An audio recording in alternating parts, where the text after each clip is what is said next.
Paulo Motorim, do Intercept, deu entrevista lá na Fórum. Deixa eu mostrar um pouquinho para vocês. Depois eu vou mostrar também uma entrevista que foi com o José Fernandes. Vamos trazer aqui o jornalista. Caso a denúncia do Intercept, dizendo que o Lula também teria recebido recursos no filme do Oliver Stone. Parabéns mesmo, Paulo, e repasse isso a toda a equipe. Eu queria começar a entrevista perguntando disso, assim, que você pudesse contar de bastidores dessa matéria, né? Do como vocês, em que momento, de repente, não como, mas em que momento vocês começaram a apurar e como foi o debate, como foi a construção, o que envolveu isso tudo, as tensões, os cuidados, até para as pessoas aqui terem dimensão de como é o fazer jornalístico, Paulo. Ótimo, Renato. Excelente pergunta e oportunidade também para valorizar o trabalho da Fórum, né? Porque, afinal, a Fórum e o Intercept eram praticamente os únicos veículos brasileiros que até este momento haviam reportado sobre o filme do Bolsonaro. As minhas colegas Laís Martins e Tatiana Dias, no final do ano passado, quando as gravações estavam acontecendo em São Paulo, as gravações do Dark Horse, publicaram uma primeira reportagem com um perfil da produtora do filme, a Carina Ferreira da Gama, que tem ganhado importância aí nesses últimos dias, porque a gente foi se debruçar já naquela altura sobre de onde estava vindo aquele dinheiro para contratar, ainda que esteja decadente, radicalizado à extrema-direita, um ator como Jim Caviezel, como que aquela produção, aquela equipe que vinha dos Estados Unidos havia chegado ao Brasil, com qual recurso. E na nossa pesquisa feita pela Tatiana e pela Laís, a gente identificou que a Carina Ferreira da Gama compunha o quadro societário de empresas e organizações do terceiro setor que eram beneficiadas por contratos públicos. O principal deles, que foi o lead da nossa reportagem, né, o fato mais importante da nossa primeira reportagem ainda no ano passado, era um contrato de 100 milhões de reais assinado com a Prefeitura de São Paulo, ainda que a organização da Carina não tivesse nenhuma expertise no tema, ela foi a escolhida pela Prefeitura para fornecer pontos de Wi-Fi nas periferias da cidade. Além disso, a gente identificou já naquele momento emendas parlamentares, que hoje são tema de um inquérito que tem sido conduzido pelo ministro Flávio Dino, investigando esses repasses à produtora do filme do Bolsonaro. Então, a apuração dessa história começa lá no ano passado. E, talvez por isso, talvez por outros motivos, a gente conseguiu obter um material junto a uma fonte, que é um material robusto, extraído do celular do banqueiro Daniel Vorcaro, isso já agora no mês de maio, com mensagens, áudios e documentos. Oi, Ivanice, anexos. coisa boa, você acompanhando a gente por 29 meses. Linda, obrigado pela sua presença, obrigado pela generosidade, praticamente aí 3 anos com a gente, coisa boa. Vamos lá. A essas conversas que incluíam, por exemplo, planilhas com o controle de pagamentos, comprovantes de transações bancárias, prints de outras conversas. E a gente trabalhou nisso por alguns dias.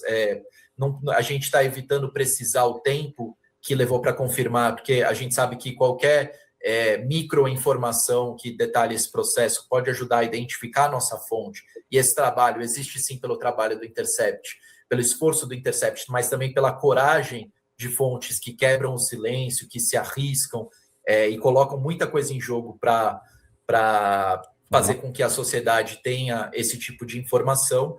E a gente conseguiu confirmar esse material utilizando informações públicas, informações sigilosas vindas de outros vazamentos anteriores ligados ao caso Master, conversando com fontes, utilizando tecnologia para confirmar a autenticidade, o uso de inteligência artificial, né, refutar o uso de inteligência artificial.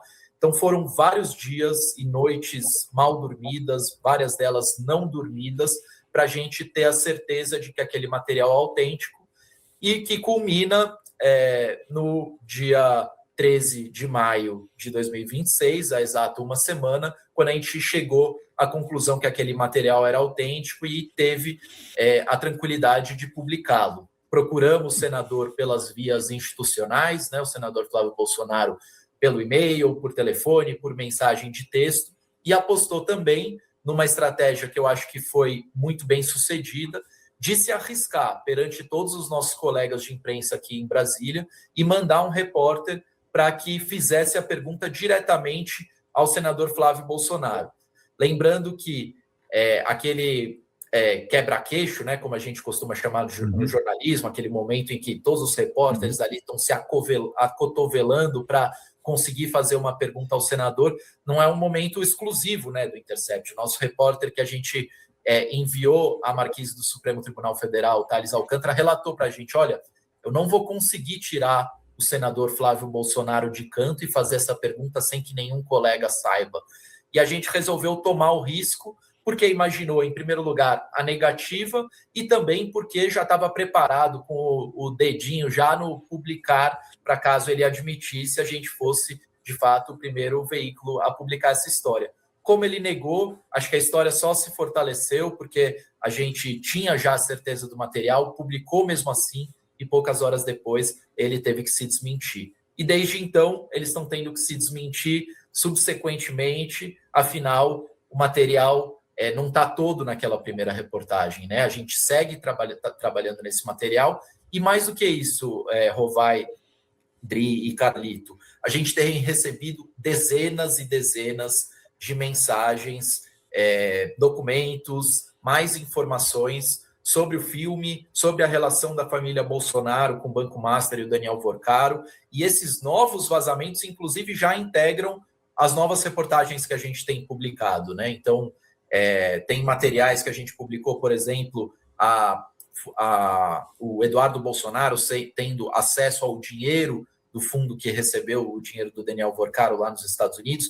Parte dessa apuração vem do primeiro vazamento, mas também já vem de nova apuração, conduzida pela minha colega Laís Martins, uma brilhante repórter. Então, a gente tem vários jornalistas que estão sendo acionados aí com novos materiais. O vazamento antigo segue na nossa mão e ainda tem coisa que a gente vai publicar. Então, basicamente, o bastidor e o processo foi esse. Muitas noites mal dormidas, muito esforço, coragem da fonte, uma equipe obstinada e também uma persistência, né? Lá atrás a gente não tinha um vazamento, não tinha uma fonte, mas pesquisando a gente conseguiu dar essa primeira história e possivelmente foi por isso que a fonte nos procura para complementar aquela primeira reportagem e dizer que esse dinheiro que estava bancando o filme não vinha só de emenda, só de contrato com a prefeitura, mas também do banqueiro que cometeu a maior fraude bancária do país. Fala, galera da Folha TV, não se esquece de se inscrever aqui no nosso canal para assistir programas como Folha Notícias Manhã, Folha Notícias Noite, o nosso Folha Entrevista e o nosso Barzinho das Meninas. Muitas coisas bacanas a gente acompanha por aqui e a gente precisa muito, muito do apoio de vocês para nosso trabalho jornalístico, investigativo, de curadoria de conteúdo, com vocês ajudando no nosso Pix, folhademocrata@gmail.com, ou mandando superchats, valeu demais, e os recursos financeiros, tornando-se membro do nosso canal, no nosso curso de jornalismo básico, para você ficar muito bem informado a respeito de tudo. Queridos e queridas, muito obrigado pela presença de todos vocês, vida longa e próspera, cuidem-se, cuidem dos seus, e não esquece de se inscrever aqui na Folha TV. Até mais!